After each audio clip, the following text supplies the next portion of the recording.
something people don't know about narcissism is the core component of narcissism is a very damaged person that suffers a lot with self-esteem. So everything they do is about proving they're good enough, proving they're better than you. So what is a toxic narcissist? Someone that brings a lot of pain into your life and that they're not treating you with respect and love, that's toxic. How do you hurt a narcissist? You can't do that because they already think they're untouchable. What's the difference between a female narcissist and a male narcissist? With women, they manipulate using sex. Seductive to a whole nother level. And very early on, they talk about threesomes with another woman. Very early on, because they think that's what a man wants to hear.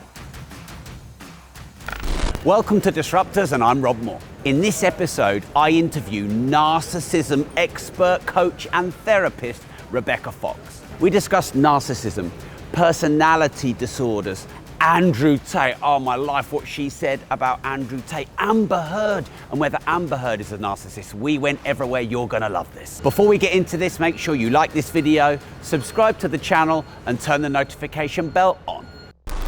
Rebecca, how do you hurt a narcissist? That's a good question, isn't it? It's a question I get asked a lot, actually. And I think the main reason for that is being in that kind of relationship is so damaging and it causes so much pain. People want payback, right? They want to be able to get that person back for treating them so badly. So in terms of hurting them, it's a really difficult thing to do because of how they're wired. And what I mean by that is how their brains are wired. It's very different from you and I, let's say, a healthy person. Narcissism is something that's very much created and it's very difficult to rewire. So when it comes to hurting a narcissist, you can't do that because they already think they're untouchable.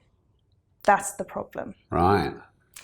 So what I say to people is, what they don't like is losing. So a narcissist will go through life as if it's a game. They work in a pattern that's very specific and it's very targeted. So people often say to me, you know, the hardest thing about being my partner is he's so unpredictable. I'm like, okay, but if you know he's unpredictable, surely that's predictable behavior. Because you know you're never going to get the same thing twice. Right. Which is exactly true. Yeah.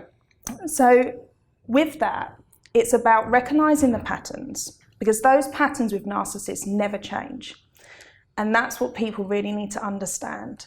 They expect you to stay in that victim mentality. They expect the way they've treated you to stay damaged, shall we say.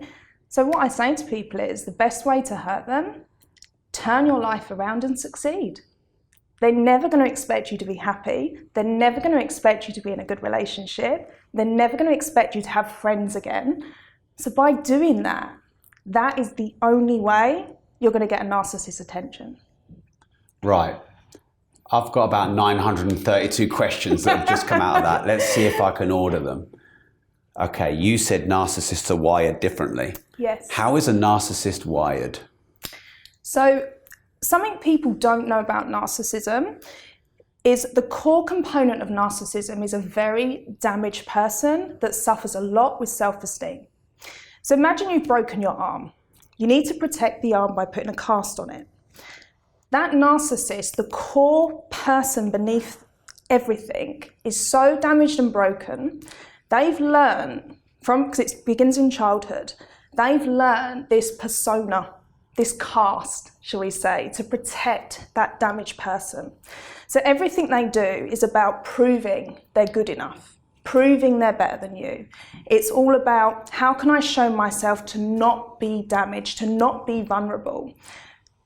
And this is where people get confused with that because they say, you know, when I first met my partner, they were so charming, they were amazing, they treated me like no one's ever done before. I'm like, okay, how long did that last? 8 to 12 weeks at a push? Okay, and then what's happened? Completely changed. Abusive, aggressive, downgrading, all of these things, we then go through what's called a discard phase. Love bombing is the first phase, and it's done to catch, like I mentioned about they play a game. So the game is winning at all costs. Whether it's business, friendships, relationships, they've got to win. They know that charming charisma attracts people in, it catches them. but they can't keep that up forever because it's hard work. So the cracks start to come and start to fade. The real person starts to show. Okay, now I've got to put that person in their place. They need to know they're beneath me, and I now need to believe myself I can do that. So all that toxic behaviour, all that emotional mental abuse that they do is done to prove to themselves that they can win. Doesn't matter who it is, they can win. And how long does the facade of charm last before the real person shows? Because like you said, a lot of people say, oh, they changed, when in reality, no, you just now are learning who they really are. Yeah, so I would say 8 to 12 weeks, but there is a shift because now we're starting to, great things like social media, people are starting to understand that certain behaviours are not acceptable. Not only are they not acceptable, they're damaging. So people now say, do you know what you just did is very narcissistic? Now, can you imagine if you say that to a narcissist, the response you're going to get? Because all of a sudden they've been exposed. This is a problem. Then you will see them change very quickly. So they're going to go one of two ways. Rage is something that a narcissist projects. When it comes to feeling emotions, again, like we're talking about core instinctives, I'm going to say, for a narcissist, they don't have empathy. So the only things they can feel is shame, which is a public emotion, and rage. But rage is felt because they've been caught out. So it filters back into that shame. I've just been exposed. I'm furious that you've exposed me. And now I need to put myself back in position again. I need to show that I'm back in control. So when it comes to that change, like you said, that person was always there. So they'll either throw the rage out to try and intimidate you, to try and shut you up. Some people will take that and go, I'm so sorry. I didn't mean it. I didn't understand, whatever. Or they go, okay, let's see if I can win this a bit more. And they'll try another gaslighting tactic. They will try another form of manipulation to see if they can bend and twist the reality of what's been said to them. So you said they love bomb. What does that mean? So love bombing is the charming, charismatic phase. So when we talk about phases, we've got love bombing phase, which is the initial phase. So how do you recognize this? If it's too good to be true, it is. If you're getting 100 red roses after a week of meeting them, that's a red flag. If they're messaging you all day, every day, that's a red flag. So it's that intensity, because a healthy person has priorities, they understand the dynamics of work, relationships, they get that dynamic. But a narcissist has just caught someone.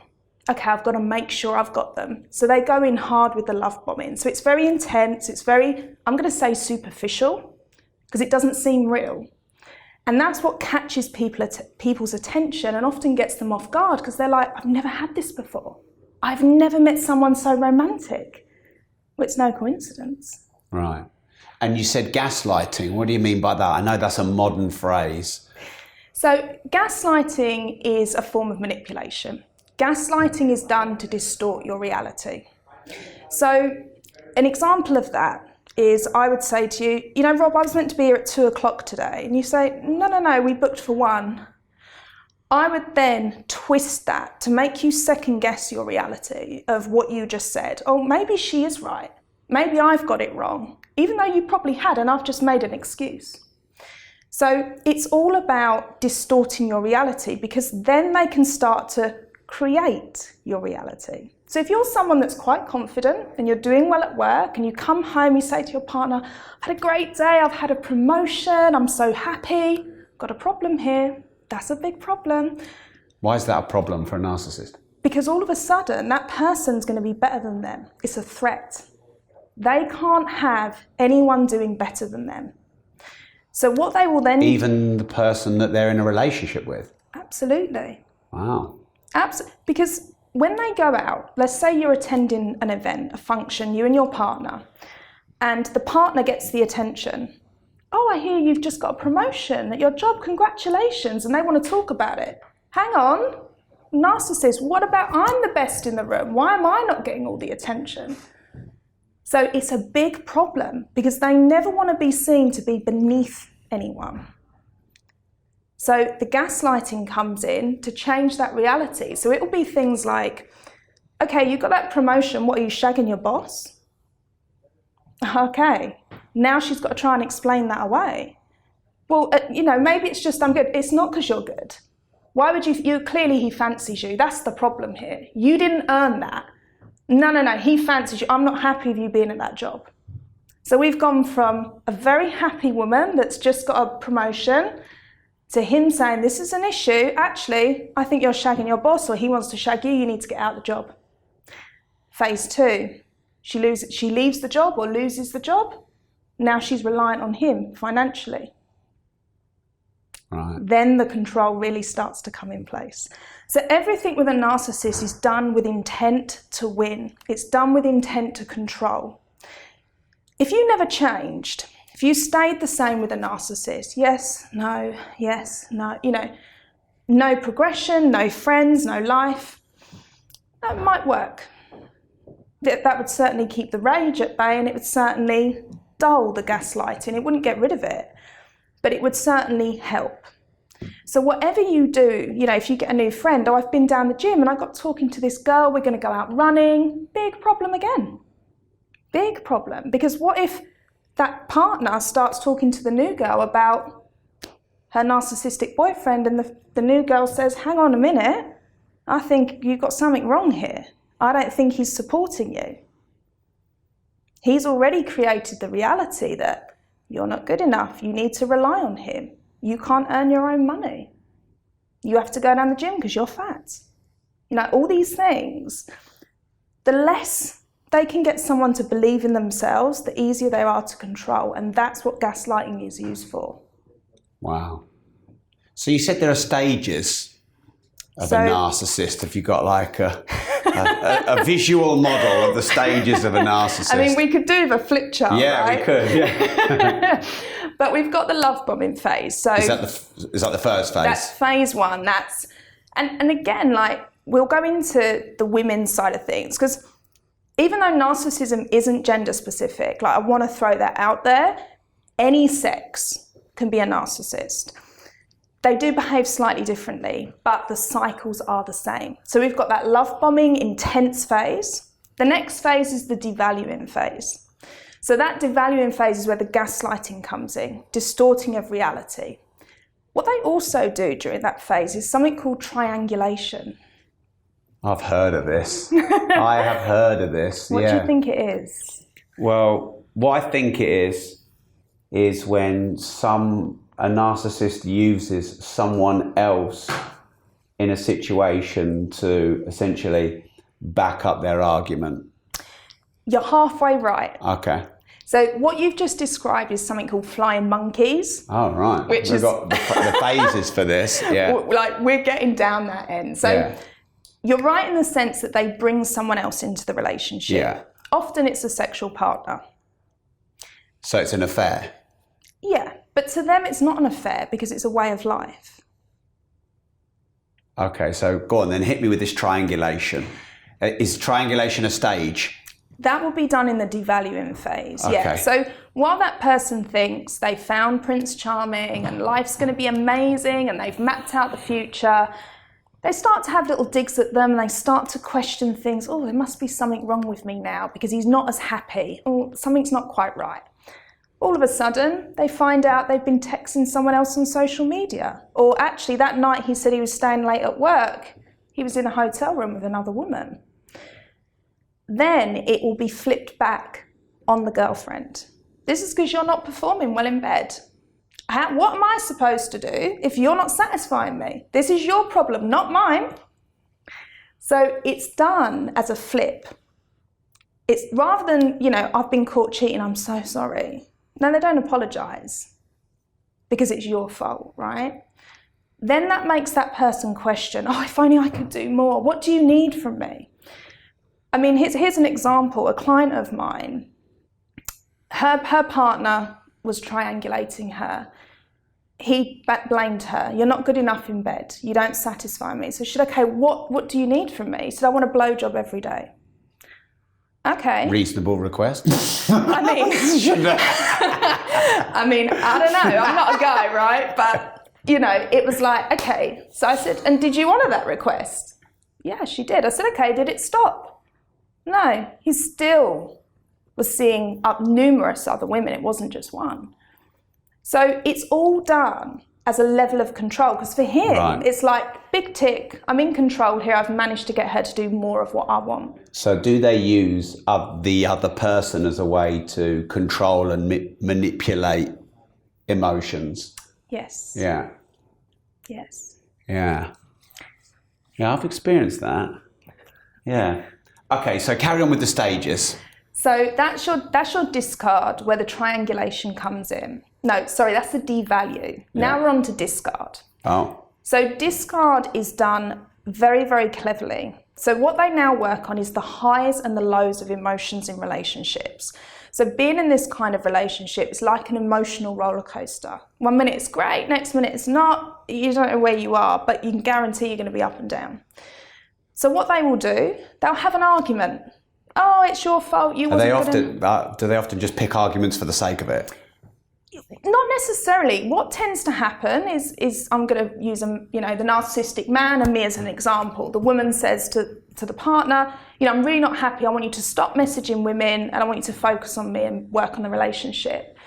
He will fly into a rage because he's already got others lined up. So he will fly into a rage, make me feel horrendous, probably even frighten me to the point where I can't say anything back. Is that strategic, or is that just because they can't control their emotions and they've felt shame and hurt? They can control that. They can control that. So they can strategically argue. Yes. Not just because they're feeling shame. Shame is public. To the girlfriend at home, what do they care? That she's not going anywhere. She's stayed through everything. And like I said, this is a cycle. This doesn't just happen once. This can happen in a week, these phases. So they know that straight away. They know the girlfriend ain't going nowhere. So they scream and they shout, they intimidate her, and then they go, that's it, I can't handle it, I'm out. They leave. The girlfriend, please come back to me, I miss you, I love you, what can I do? The desperation, yeah? Then they block them. Narcissistic partner blocks the girlfriend and they know she's going to be going nuts right now, begging, pleading, where is he, what is he doing, what can I do? They'll leave her for a couple of days maybe, then they unblock. Have you calmed down yet? Please come back, what can I do for you? But now she's gone from aggressive, I want you to stop seeing that woman, to puppy dog, what can I do? Please come back, I'll change, I'll let you know. Then he comes back in. Then he might do the same and disappear again. So the discarding is them basically leaving you, but they do it in a way that creates hysteria. It creates hysterics and craziness because they've already planted the seed. The partner knows they're cheating. So guess what they're going to be thinking about the whole time? They're going to be comparing. It's the one thing I say about social media. If they can find that person and they start comparing, that's tough, So then you've got the discard. If it gets to this phase, I say to people, you're in luck. This is a good sign because now you can block them, change your phone number, go full no contact, and now you can change your life. That's easier said than done, right? If that doesn't happen, let's say you don't. Is that the only true way to beat a narcissist? Yeah, though? for sure. I mean, you said about being successful and out there, but is the only way to truly beat them to just push them out of everything? Yeah, because they're so used to people always being a backup.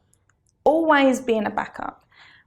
It's very interesting when again, I'm going to give you like another red flag into this. If someone's never had a long-term relationship, if you're dating and it's like, I've just never met the one, I've been single for 10 years.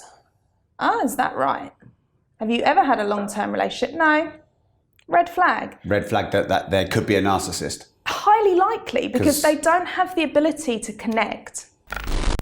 Your psychopath is the guy that someone disrespects him in the bar, they walk away and 3 days later they'll get their revenge. So they're very methodical, they're very intelligent, they're very precise. Psychopaths, I describe them as like machines. They study absolutely everything to get the ultimate result. So they're often hired assassins. They're people that are in jobs that require a lot of stress without any remorse or empathy. If a psychopath has a dead body in their car and they get pulled over. So their nervous system doesn't respond in the same way. They're cool. Hey, it's Rob. Quick interruption. I hope you're enjoying the show. I don't know if you know, but I have more YouTube channels, including Shorts channels, so make sure you subscribe below. So I was going to ask you if a narcissist can have a long-term relationship.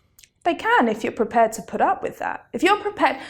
Yeah, okay. Yeah, so like a lot of, and this is mainly women, if a woman marries a very successful man and they're financially dependent upon that man, and that man's a narcissist, chances are they'll put up with that for the lifestyle.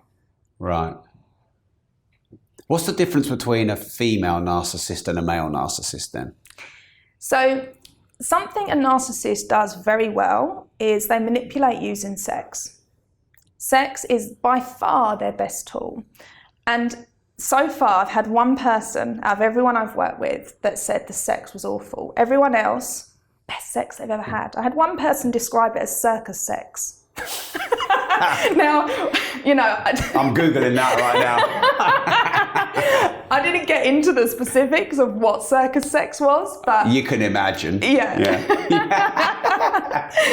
So, sex is like a big deal. Now, with women... highly seductive to a whole nother level. And here's again like another tip.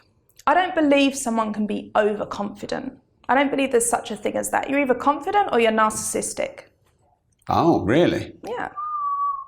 Well, can we come back to that confidence? I'm going to write that down, the overconfidence bit. I want to analyse that, but I want to stay on the difference between a male and a female. And you've just said about using seduction. Yeah. So the women go down the seductive route.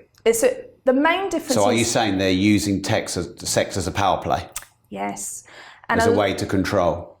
Yes, because again, the sort of men they're preying on, Rob, are often very kind, very gentle, very generous men. They're very empathetic.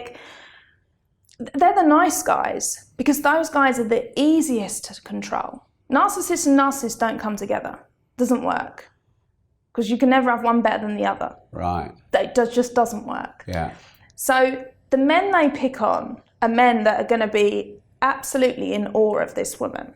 And what they often do as well is that women especially, very early on, they talk about threesomes with another woman. Very early on, because they think that's what a man wants to hear. Most men, they have two brains.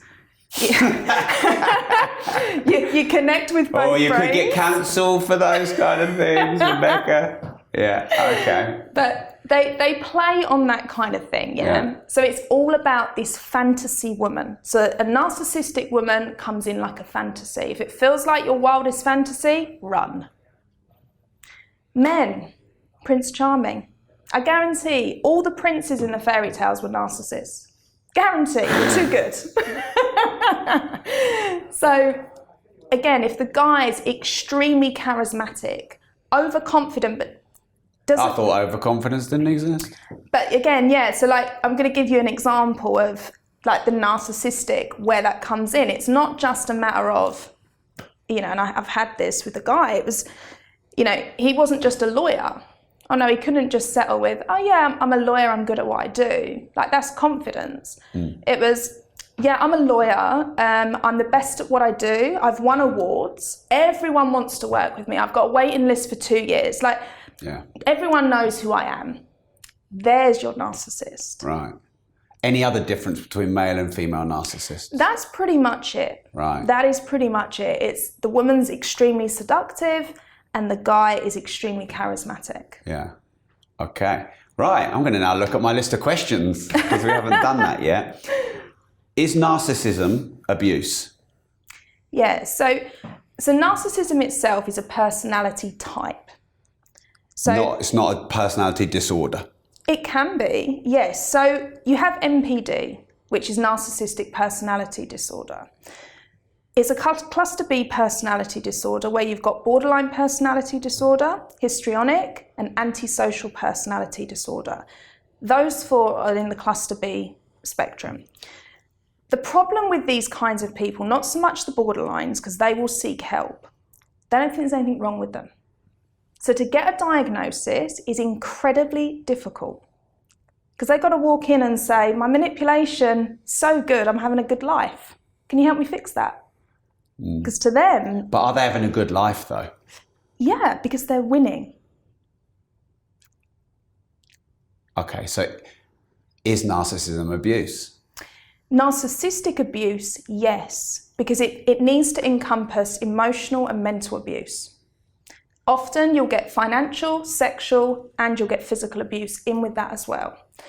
For it to be narcissistic abuse, it must have emotional and mental elements with one of the other three. You said that narcissists are winning, but surely not all narcissists are winning. Surely a lot of narcissists are struggling to win because you can never win all the time, can you?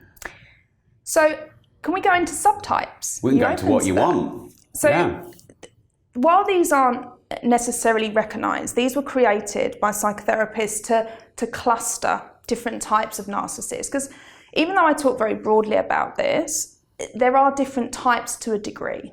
But the core is still the same. They're still very fractured, they're still very fragile, and they still put on this persona to get through life.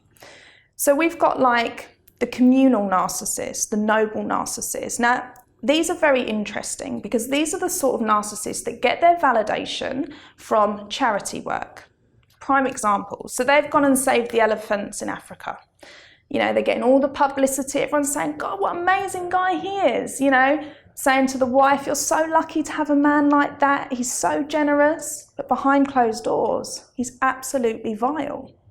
So those kinds of narcissists are all about that public affection. Yeah, that's where they get their validation from. They're not interested in it behind closed doors. They need it publicly. The next type is the grandiose. So the grandiose is very your standard narcissist. Look at me, I'm great, I'm the best, I've got the best car, I've got the best house. Have you seen my business? It like turns over 100 million a day. Like, I'm the only one that can do that. That's the grandiose. Then you get the next one, which is a malignant narcissist. Now, these are very close to psychopaths. Very close. But they're a different breed. So these kinds of narcissists are very vindictive. They want to hurt people. They want to see people suffer. Like, that's where they get their kick. So it's not just a matter of, I need to win. They actually get pleasure from seeing someone very, very hurt. So the malignant narcissists go out of their way to intentionally hurt and upset someone. Those are the main subtypes. The next one you've got is just trying to think of what it's called now. This one always eludes me because this one, it will come to me, but this is the one that looks like a victim. So where this one's very different, you'll meet them and you'll think they're very depressed. Woe is me, no one sees my talent. If only Rob Moore could have seen me, it'd have given me a scholarship, but you know, I'm just gonna have to wait. But underneath it all, they're the one that doesn't say, I'm the best. They say, I should be the best, but no one sees it. And I still can't think of the name of that subtype. That's all right. So yeah, that one, often if they ever get into therapy, the therapist diagnoses them as having a depression and an anxiety. They'll treat them for that and they think 3 months down the line, why is this person not got any better? And it's because covert narcissism. There you go. There you go. Covert, it's done covertly. Yeah. Okay. So is there an argument that a narcissist is just a hurt person trying to handle life and struggling at it? They're not. So I love what you said about that because when you're dealing with someone that's got a lot of empathy and a healthy person, this is why they struggle to leave that person. Because I guarantee you speak to a narcissist, they've had an appalling childhood. They'll be able to give you a story that is so horrific, you can't help but feel sorry for them. And is that often made up? Is that often a lie? Sometimes it's made up, and certainly sometimes it's exaggerated, because we know that not everyone that gets abused in childhood turns out to be narcissistic. So yes, of course our childhood shape us, but it's not indefinite, right? So they don't go through life feeling like, you know, I've had a bad start, I could really, you know, I'm just trying my best. They've learned this this mask. They've learnt to cage who they truly are and show the world someone that's powerful, that's assertive, that's grandiose, that wins, that's someone to be admired and respected. And that's what they show to the world. And who are they truly? Truly, they're extremely damaged. What do you mean by damage? So narcissism is a disorder of self-esteem. Oh, that was a question. What is narcissism? What is narcissism, Rebecca? Thank you. So the core component of narcissism is low self-esteem. It's someone that has such a damaged sense of self, they don't know who they are, that they've had to create this person to protect, I'm going to say protect that core being of who they truly are. Wow. And wasn't Narcissus mythological character? I believe so. But the story is slightly different with this one because apparently he was made to look at himself all the time. So it was turned into a vanity story as opposed to what narcissism truly is now, because it only entered the diagnostics manual in 1970. So it's a fairly new disorder. But like I said, because people don't come in to get diagnosed, it's not very well recognised. And, I come up against this a lot. Well, is that because no one wants to admit they're a narcissist? It's a pretty nasty label to put on yourself, isn't it?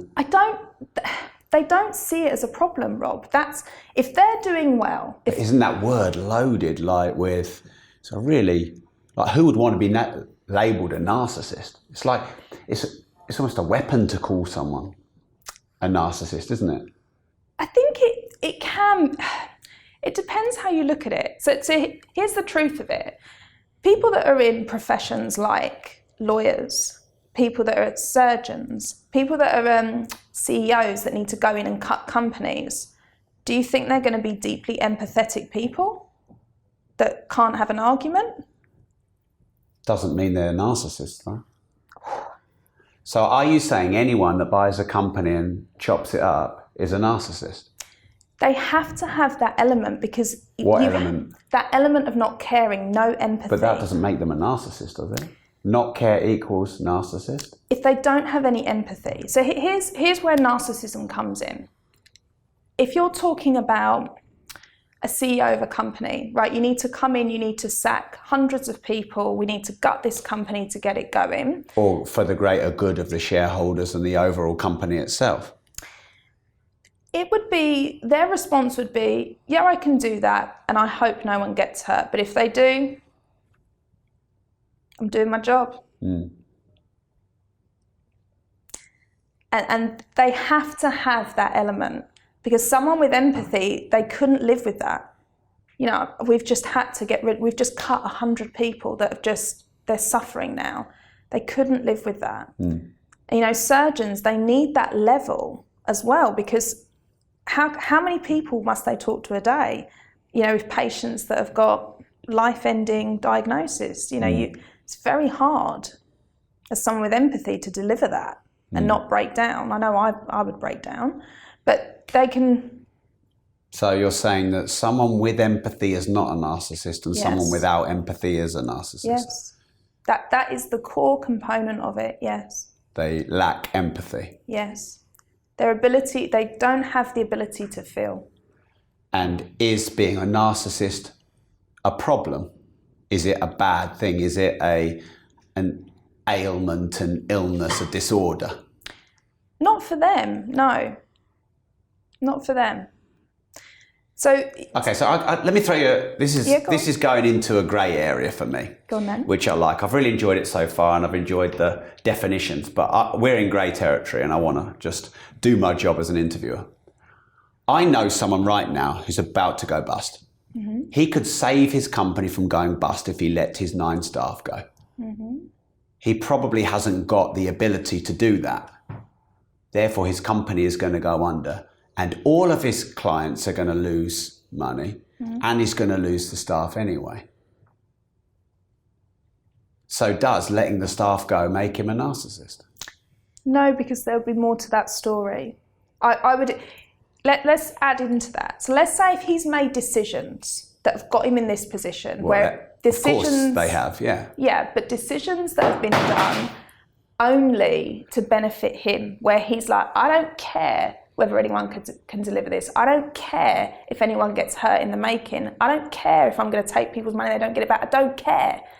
Like, I'm doing this and I'm making this decision, and now it's come to this point.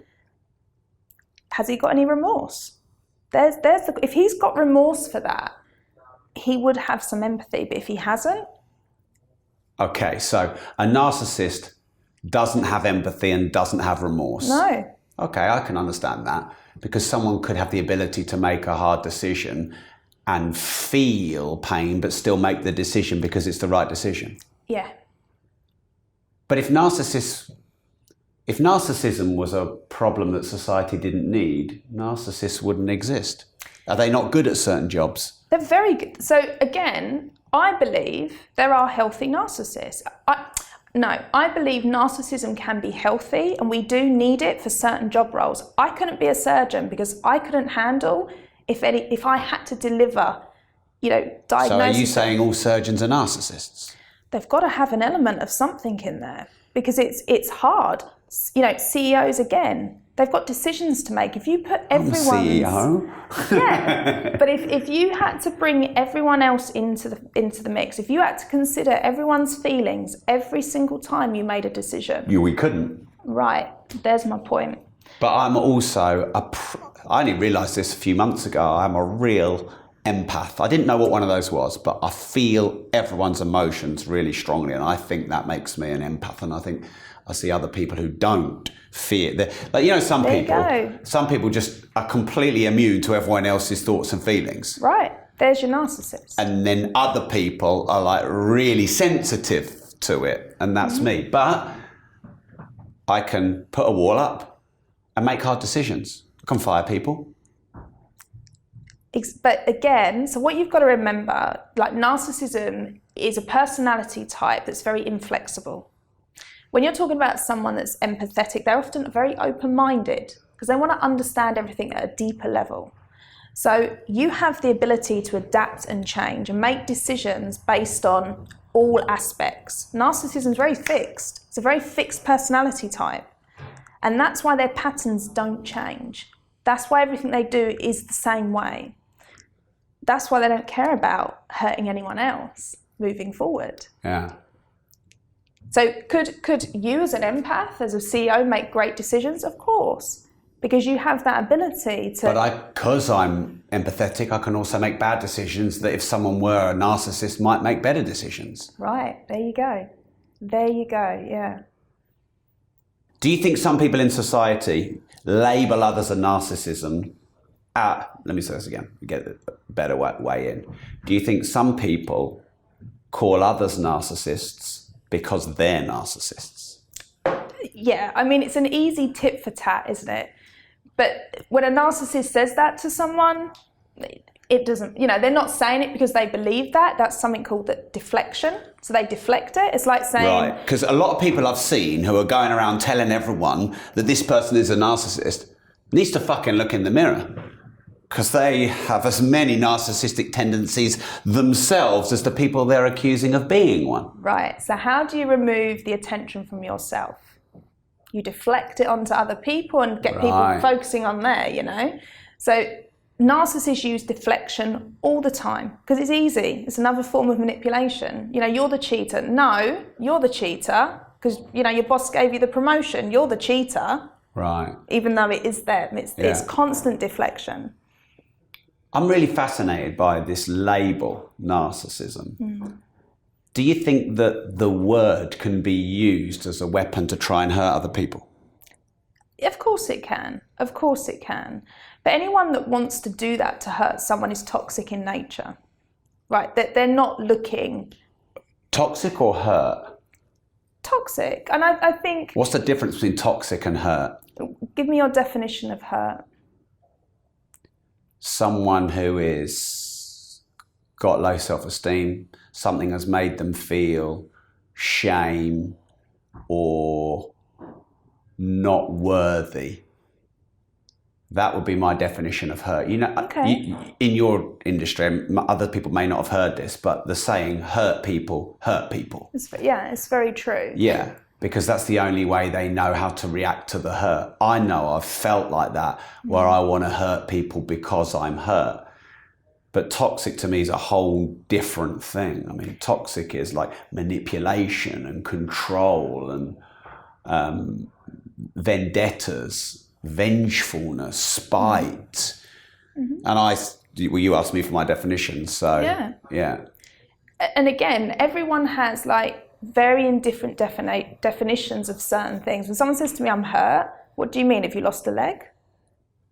You know, what do you mean? Have you got a headache? Like, what does that mean? It's really important that you understand that at a deeper level. So what I would say with that is, if someone is a hurt individual, let's say they've suffered a lot of trauma, like you said, and their wall's up. Well, if someone's coming at them and makes them feel attacked, of course they're going to say something back. Then the person... Not all people, though, are they? Some people go inwards rather than outwards. So we're talking about a fight or flight response. Okay. So when that amygdala is triggered, and it's triggered from someone's behaviour or someone's words, it depends on how they react. Like you said, some fight, some run, some go into their shell, some fawn and start people pleasing. Well, what can I do to make this work, you know? Yeah. So it is a fight or flight response that you're talking about. Again, you've got to look at both sides of it, you know, because you're right, hurt people will hurt people if they feel threatened, but then they also need to work on all that trauma, so they're no longer triggered and going through life like that. But equally, someone who I would say is toxic goes out of their way to get those reactions, goes out of their way. How do you deal with and handle a narcissistic parent? My mother's a narcissist. I cut her out of my life 9 years ago now. She created a lot of pain and a lot of toxicity in my life. You know, I was damned if I did, I was damned if I don't. It was constant second guessing myself. If I was happy, that was wrong. If I was sad, that was wrong. And if I would put on weight, I'm too fat. If I'd lost weight, I'm too thin. If I walked out of there and into a narcissistic relationship, I got beaten up quite badly, ended up in hospital. So what is a toxic narcissist? So a toxic narcissist, toxic is what I would say is someone that brings a lot of pain into your life. So if they're giving you a lot of pain, whether it's at work, whether it's in a relationship, in a family dynamic, if every time you're around them you feel terrible and that they're not treating you with respect and love, that's toxic. Right. Is there a situation where a relationship could be toxic, not because one individual is necessarily toxic, but the dynamic doesn't work? Yes, absolutely. But then I guess they just toxic that way, point at each other. Yeah. What kind of person would attract a narcissist? And what kind of person would a narcissist prey on? Narcissists do prey on empaths.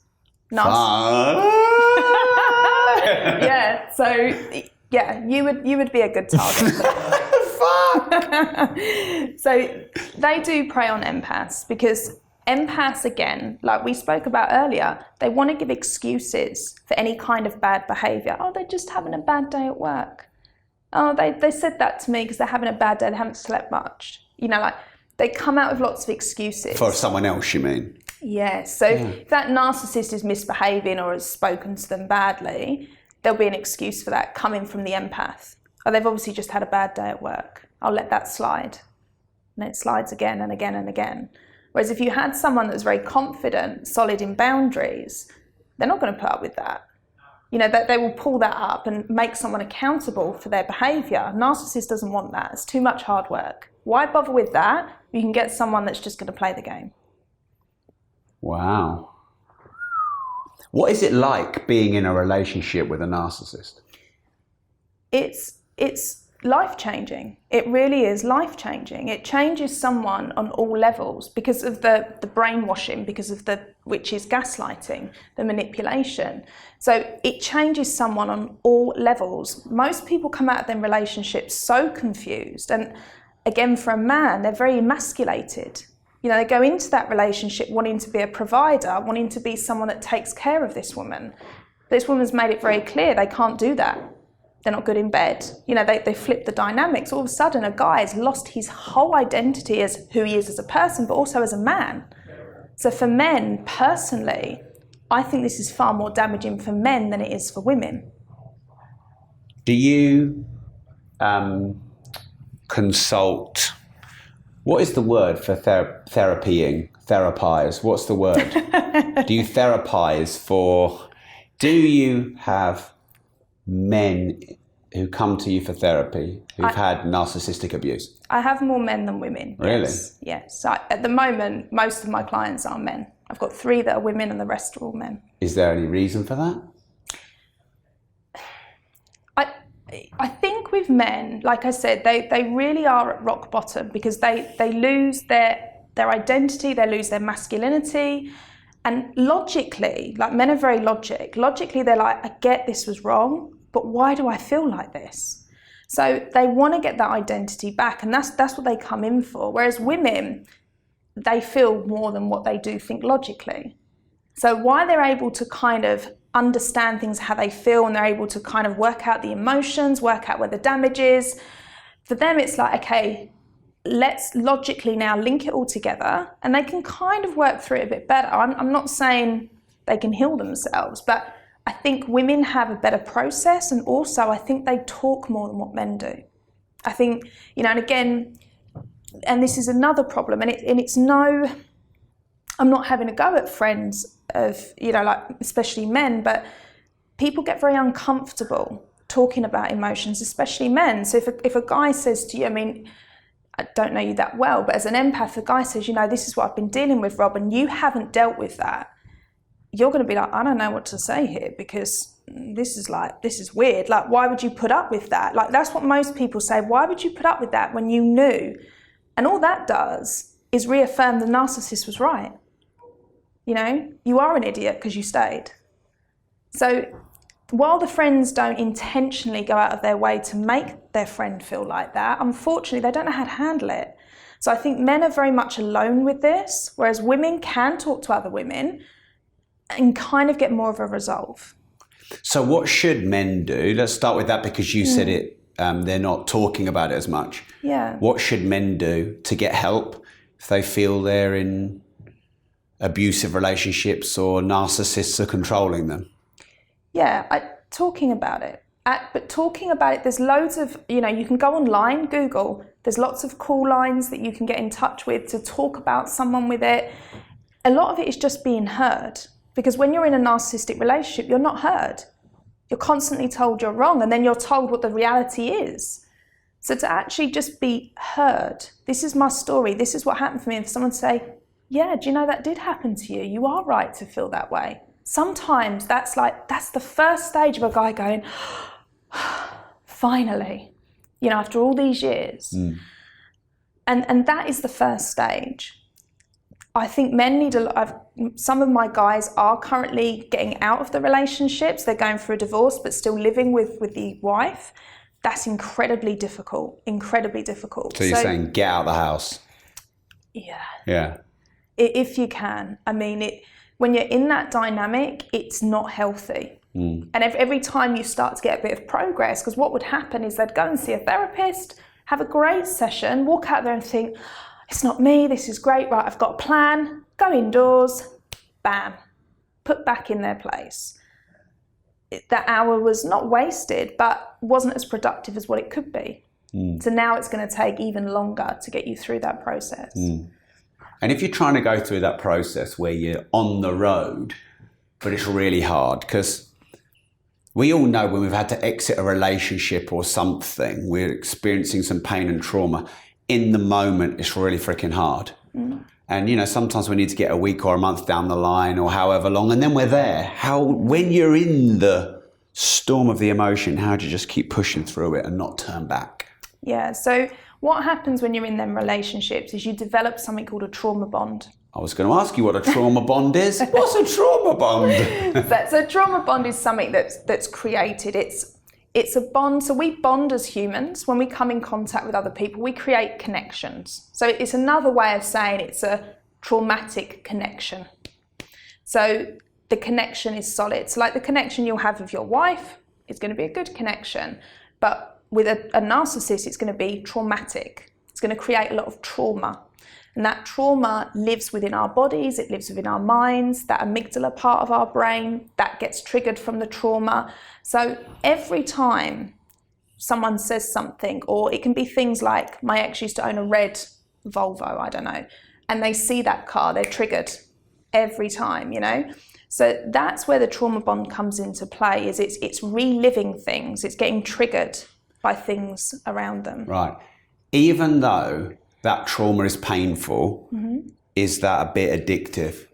It's very addictive. It's very addictive, because to quieten down the trauma, you need the good part of the relationship back. You need the validation, right? So it's like a drug. You feel the pain and you know that it's the high that you get from them that takes the pain away. So being in those kinds of relationships creates a very intense chemical response. So we've got the dopamine, the serotonin that gets involved. All these things, when they do the devalue and discard phase, they're playing on that. They're playing on that. And people remember, as empaths, we're like, well, I've seen the good side of that person. They were great in the beginning.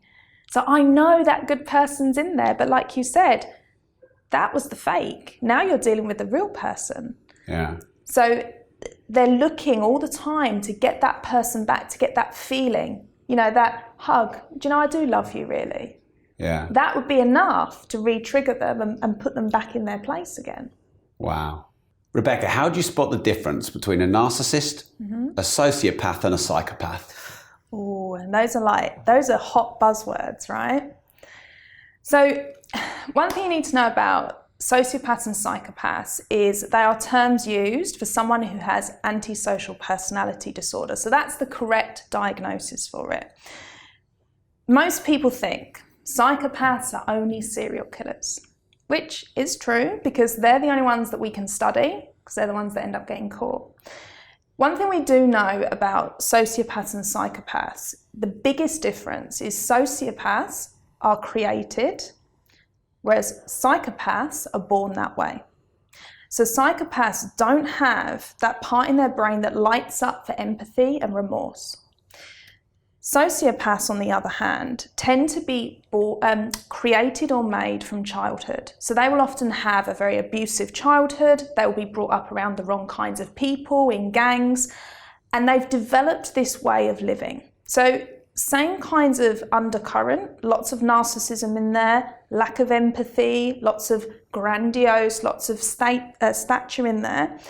But one of them, the psychopath, will say, you know, I hope no one's going to get hurt.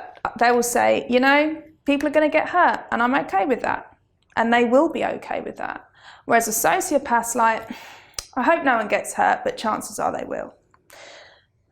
The sociopath's your guy that has a fight in the bar. Your psychopath is the guy that someone disrespects him in the bar, they walk away, and 3 days later, they'll get their revenge. So they're very methodical, they're very intelligent, they're very precise. Psychopaths, I describe them as like machines, because they study absolutely everything to get the ultimate result. So they're often hired assassins. They're people that are in jobs that require a lot of stress without any remorse or empathy.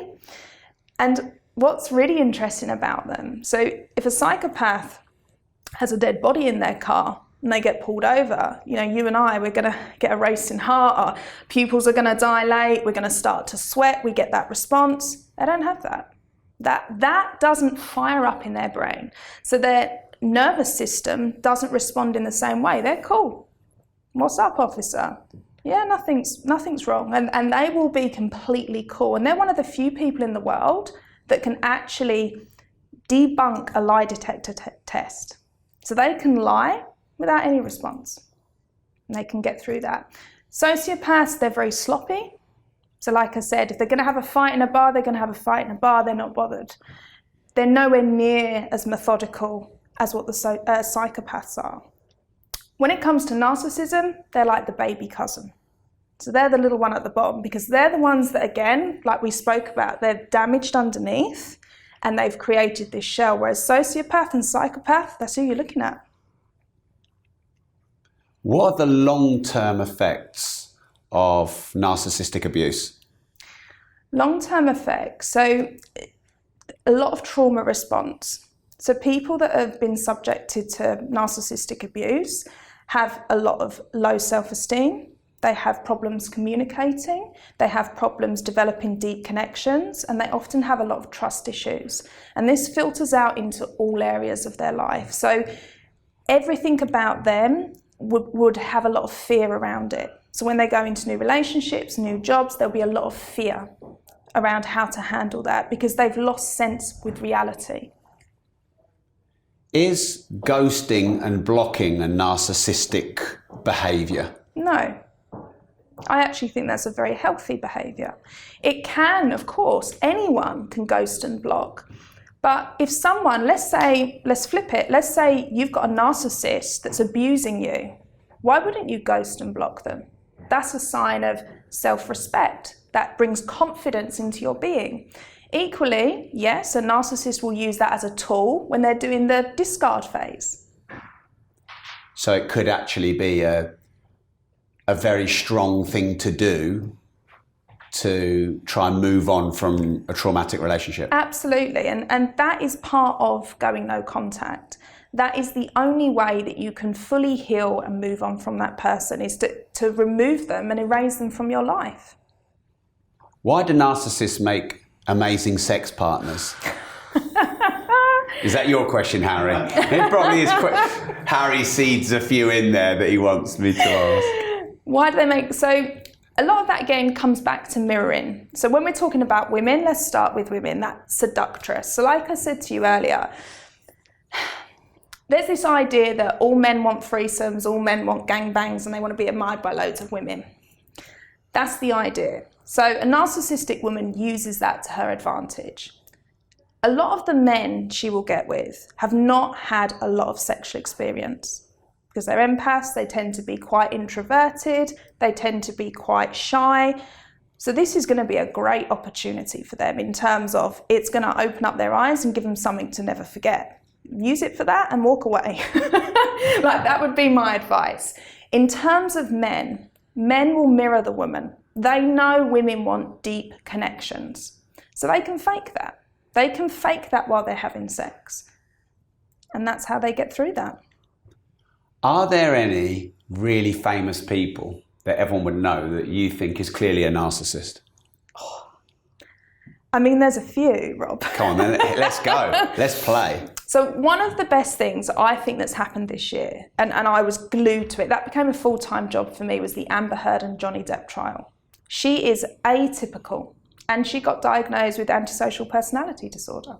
So you're saying Amber Heard is a classic narcissist? Oh, yeah, classic. And what I loved about that is Johnny Depp was a classic victim. Yes, he had, alcohol and drug abuse, but a lot of that also was done to cope. She was using that as a weapon. Oh, he's the problem, he's the junkie, he's the alcoholic, he's violent, he's abusive. A lot of that was done because before that, he had started to sober up. That was done to cope. It's no coincidence that most men, when they've been in that kind of relationship, end up with a gambling addiction or an addiction of sorts to escape reality. Because that's the only place they can get some control and reality back in their life. And what made you believe that Amber Heard is narcissistic? What traits did you see? It was all of her behaviour, the complete lack of remorse, the disconnect with Johnny. She tried to manipulate all of the audience, the jury. Yes, thank you. The jury. And because they had maps of men and women and their ages, and you could see their ethnicity as well, and it was no coincidence that she purposely locked eyes with the women. The men would look away from her that were on the jury because they believed him. They could see through it. So if you watched her on it, she was constantly looking at the jury, and it was the women, trying to get them on side. So there was no sincerity there. Some might say, but she's an actress. You're damn right she's an actress. She could switch on the waterworks when it suited her. Her stories were very inconsistent. You only had to listen to the voice notes that Johnny played. So another thing that a narcissistic woman does, so here's again another difference that I really want people to be aware of. When it gets to that physical stage, when the arguing gets to the point of being physical, A woman will provoke a man. She'll get into his face. Most men don't want to have a fight because they know if they hit her, the consequence for them is going to be far worse. So they tend to walk away, which again is what Johnny did. He went to lock himself in a bathroom. What does she do? She chases him. She wedges herself in the door while he's trying to get away from her. So it's no surprise she got a knock on the face from the door. But all of a sudden, that's his fault. Male narcissists, they just clump the women. They don't need to chase them. They'll grab them and clump them. There's no provoking because they can just do that. Whereas women need to provoke. There's your difference. And she did so much of that. So much of that. What's the cure for narcissism? There is no cure.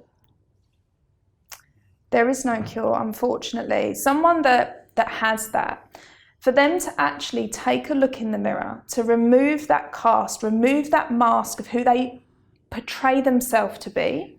You know yourself, Rob, to look at, as a healthy person, to look at all your flaws, to become self-aware, it's hard work. Like, it requires daily, consistent awareness.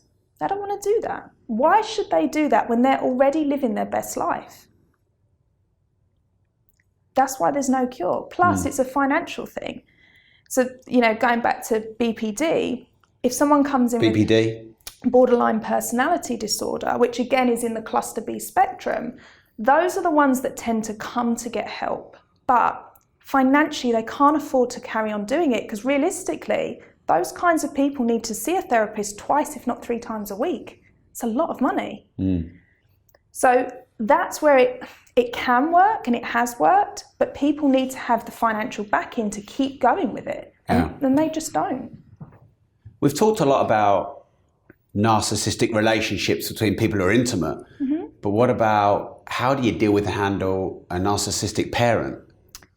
Yeah, I mean, I've had that. My mother's a narcissist, so that's... Hi, Mum. She's watching. Hi. Wow, does she know that? I don't know that she knows. I cut her out of my life 9 years ago now. Shit. Yeah. Why? Because she created a lot of pain and a lot of toxicity in my life. And it was one of those things, like all the way through my childhood, all the way through most of my adult life, I had some serious insecurity problems, like the anxiety I had. And I was a high-functioning stress addict. Everything I did was like, to prove, I've got to prove. Never heard that, a high-functioning stress addict. So I functioned off of stress. If I couldn't sit down like this now and just be cool, I would be shaking, I would be like, because it's not stressful enough. So you need the stress to function, that's what it is. Because for me, that's what blocked out a lot of the pain. It stopped me facing. What happened to you then to create all this pain? It was the narcissistic dynamic with my mother growing up. So I had a very abusive childhood. Left home at 15, which was a blessing, but then also got into... What was the abuse? It was emotional, it was mental, it was physical. I didn't have any sexual abuse, but the emotional and mental abuse was very severe, very severe. I couldn't even look people in the eyes. As a child, I couldn't look at anyone because it was, I was damned if I did, I was damned if I don't. It was constant second guessing myself. If I was happy, that was wrong. If I was sad, that was wrong. It was constant. If I would put on weight, I'm too fat. If I'd lost weight, I'm too thin. If I had makeup on, you're not pretty enough, take that off. If I've not got it on, you need makeup. It was like constant, Rob, to the point where I didn't know who I was as a child. I walked out of there and into a narcissistic relationship. I got beaten up quite badly, ended up in hospital. And it was at that point where I kind of went... Why did you walk into a narcissistic relationship? Because I was desperate to be loved. I never felt that from my mother, never. And I was raised very much with the belief that we get married, we have kids, and you are as a woman, you're the woman that stays at home and takes care of everything, but you do get married. That was my belief. So when I got that opportunity, when someone approached me like that, I jumped at it. Because all of a sudden, again, that fairy tale, I'm going to meet someone that's going to love me, that's going to care for me, it's going to give me something I've never had. And that's what I did. And the abuse I suffered was like, this is normal. This is how it's meant to be. Okay, he's shouting at me, he's pulling my hair, he's knocking me around. It's nothing new to me, and it's not until and this is where people struggle, because when you're in that environment, until you get out of it, and I remember being in hospital and having like police officers and a nurse, I'll never forget the nurse, she was so kind. And it was like, she said to me, this doesn't have to be your life, And I didn't understand what she meant. And then we got talking more, and she was like, have you ever thought about going to like university? What do you want to do with your life? And genuinely, I was like, I don't know. I didn't have any ambition. I didn't know what I did and didn't like, because I couldn't like anything. So there was that side of it. And, once I was pulled out of that and put in a position where I either go back to him, prove my mother right that I am unlovable, I am unworthy, and that's what I'm designed to be, probably end up dead, or I, trust in someone, a stranger, that can point me in the right direction and ultimately change my life. And that's what I did. So, yeah. Why do you think your mum was like that? My mother did claim to have been sexually abused in her childhood. Whether that was true or not, we don't know. But she's, my mother doesn't have any friends. She's never had any friends. She's always been very aggressive in the family. She's had physical fights with my aunties. She's a very toxic, deeply unhappy person. But it's the same thing. Before, when I've tried to talk to her about it, she's not the problem. I'm the problem. There's nothing you can do with that, Rob. If someone's not prepared to listen and not prepared to accept they've made mistakes, because we all make mistakes, you can't change that. So, again, when we talk about getting out of those relationships, and what I did with my mother, which was cut her off, it's the best thing I ever did. No more getting nervous at Christmas, no more getting nervous on my birthdays. Oh, what's she going to say about me? That all disappeared. And that was the time, honestly, when I can say I started to really find my feet, and I started to really develop as a person when I made that decision.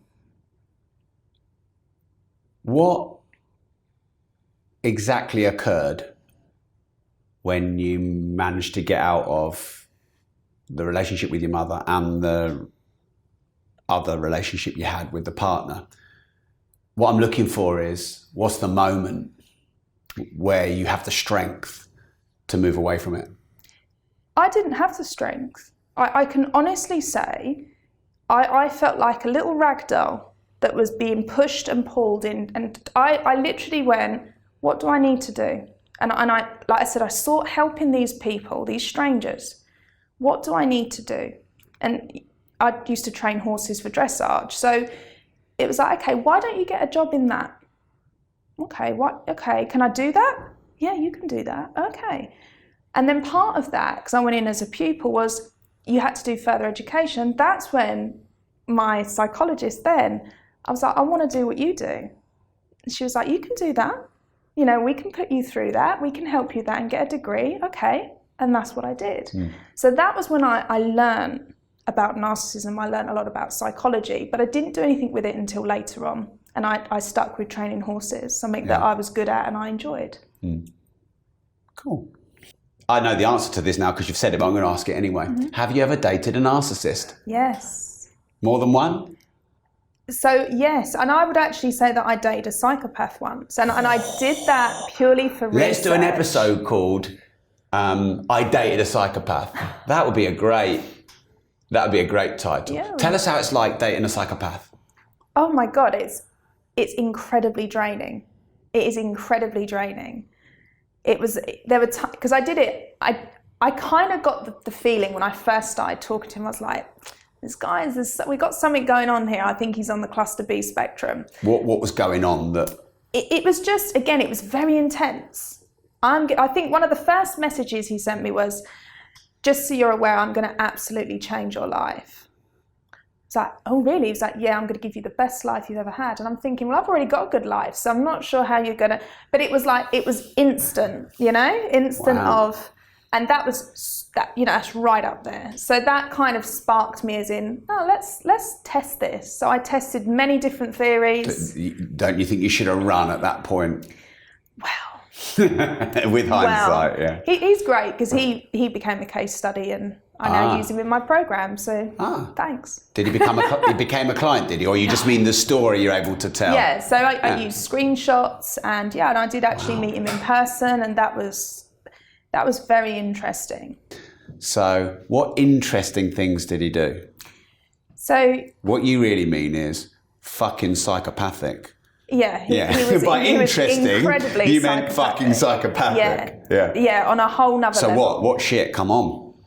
So it was like fixing his hair the minute he walks in. He was late. There was no apology for being late. And then he said, I had to change my shirt in the car. So I pulled up. I pulled up in the garage down the road and got out the car and stripped off and changed my shirt because I didn't want to get creases in it. I was like, okay, what, in front of everyone? Yeah, well, I don't care. Comes in, fixes his hair. Okay, I'm talking to the waiter, the bar staff about some wine. And he says to me, you're very nice, aren't you? But it was detrimental. And I said, why wouldn't I be? He said, too nice, you don't need to be like that. So it was like, he was instant. Put down straight away. Yeah, he didn't mess about. He hadn't just listened to a How to Date CD. He negging. Definitely hadn't. Negging, they were all doing that. Yeah. And then, just proceeded to talk about himself, talked about the clothes he was wearing, didn't mention anything about me, no compliment, no. It was like the show, his show. I'm not going to say his name, but it was, Dave. It was the Dave show. It was textbook. Okay.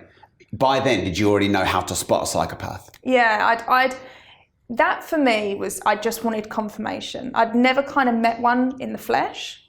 Obviously, I've studied them and, looked up on them and stuff. So I'd had the conversations, and it was 9 months before we met. Like, how so you were just is that? Texting and messaging online? Yeah, messaging. He would then go through stages of ghosting, and I totally tested every theory in the book with him.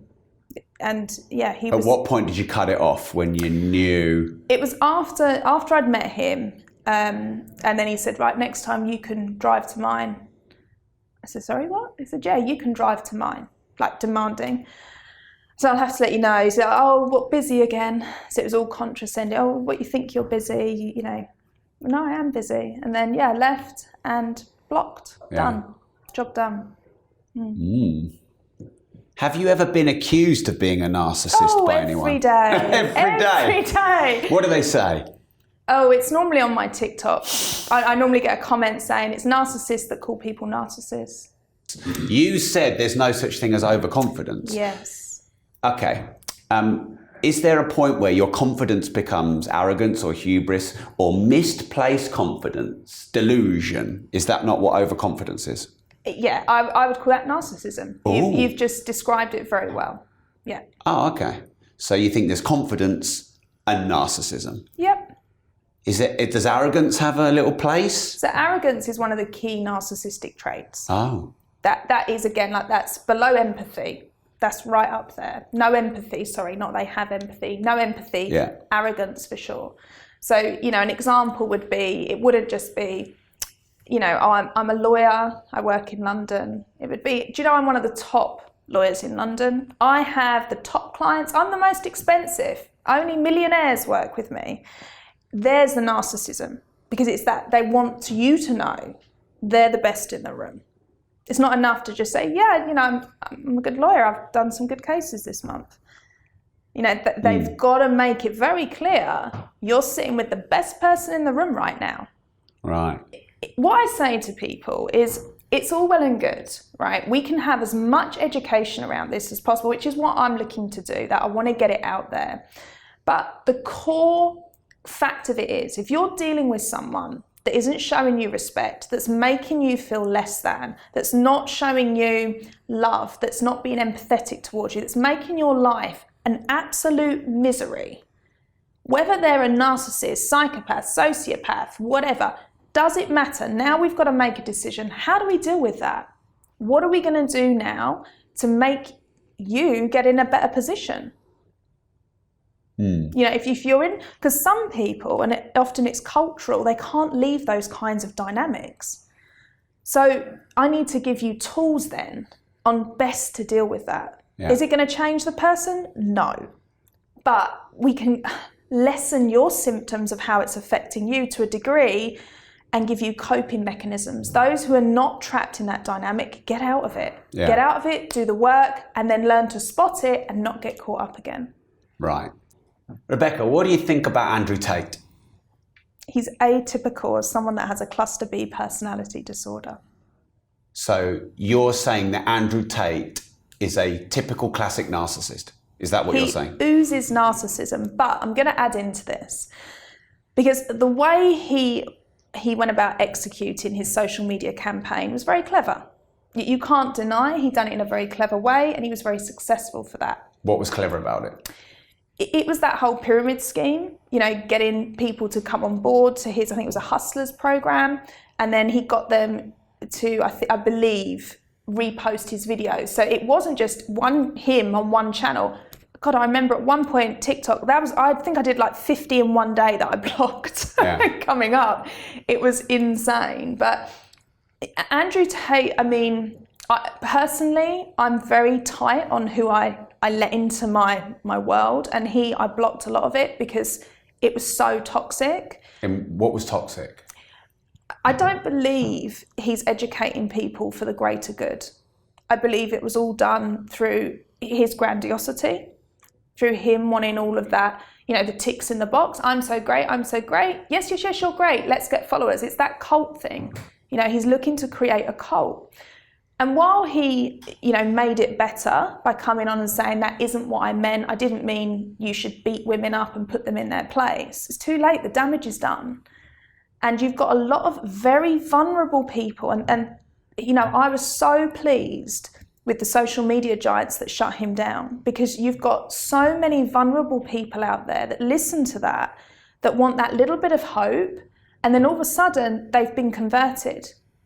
And then they're giving hate on other people's pages. That he created this hate-filled campaign that wasn't good for people, male and female, you know. Again, the gender's irrelevant there. It affected everyone on all levels. So he was incredibly damaging, yeah. And you think it was right for all the social media platforms to block him? Yes. Cancel him? For sure, because whether, you know, I don't look loads into this, admittedly. You probably know more about it than me. But for me, for them to kind of go, whether this was the truth or not, but I believe people are starting to become aware of mental health issues. When you've been in toxic relationships, mental health issues are a byproduct. You will get depressed, you will be anxious, you will have post-traumatic stress. All these things are byproducts. Yes, we want to educate about it, but we don't want to encourage it. We don't want to make it, you know, a thing. Like, I remember he said something about, guys, all you've got to do is go down the gym every day. That's going to sort your mental health. It's utter rubbish, you know, and I think I liked the fact that the social media giants went, we want to take care of our viewers' mental health, and we're putting a stop to that. Because yes, you can have healthy debates and you can have an opinion, but when it's constantly toxic, constantly getting reactions, that's not good. Doesn't help anyone in the long, other than him. His pockets were very full, I believe. So based on our earlier discussion, if Andrew Tate's a classic narcissist, are you saying he's highly insecure? Yes. Yes. Deeply insecure. Yes. And that's why, you know, again, I didn't watch loads of his stuff because I didn't want to get into that. But a lot of what he was saying was very standoffish. It was very protective of himself. You know, it was, I remember I watched him with, I didn't know who the young lady was, but I believe they were on a date or something. And he wore sunglasses indoors. Major red flag right there. And she actually said to him, I believe it was something along the lines, you know, why are you wearing sunglasses indoors? Now, to me, that is a valid question. He attacked her straight away. Oh, you're attacking me. You're attacking me because I've got an eye issue. I've got a problem with my eye. There was some rubbish. And then right at the very end, he says, but it's because of my eye condition that I wear them. A healthy person wouldn't have attacked. They would have said right from the beginning, oh, you know, I'm sorry, I've got a bit of an eye problem. I hope you don't mind me wearing them indoors because the lights hurt my eyes. That would be a healthy and normal response. He didn't respond like that. People argue he did it for the views. I don't think so. The patterns don't lie. So where can we follow you? So you can find me on TikTok, EQ Consultant. You can find me on Instagram, rebecca.p.fox. And that's about it. Okay. Your services, what are they? What do you do? How do you help people? So I'm a therapist and I specialise in healing from trauma after being in toxic, abusive relationships. So if you're someone that's been in a very toxic dynamic, whether you think they're a narcissist or a psychopath or a sociopath, or just a twat, or just an absolute twat, get in touch and I can give you tools to heal from that, because there's always a lot of trauma held. We need to deal with that before you can develop and have healthy relationships in the future, which ultimately is what we all want. All right, cool. This has been fun. It's been a pleasure. Thank you, Rob. Educational and entertaining. Thanks, Rebecca. Thank you very much. Who do you know that's a narcissist? What did you think on our discussion about narcissists, sociopaths, psychopaths? I want to hear what you think. Let me know in the comments. But just before you go, make sure you like this video, subscribe to the channel and turn the notification bell on.